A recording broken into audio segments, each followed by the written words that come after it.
Good morning. উঠুন। এত ঘুমোলে murder করবেন কখন? উঠে পড়ুন।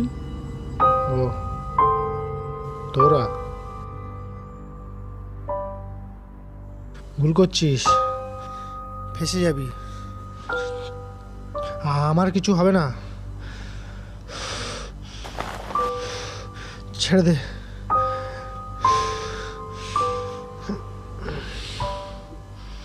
কাকে খুঁজছেন? ম্যাডামকে? ম্যাডাম বাজারে গেছে, ফেরার সময় দেখে স্কুটির টায়ার পাংচার।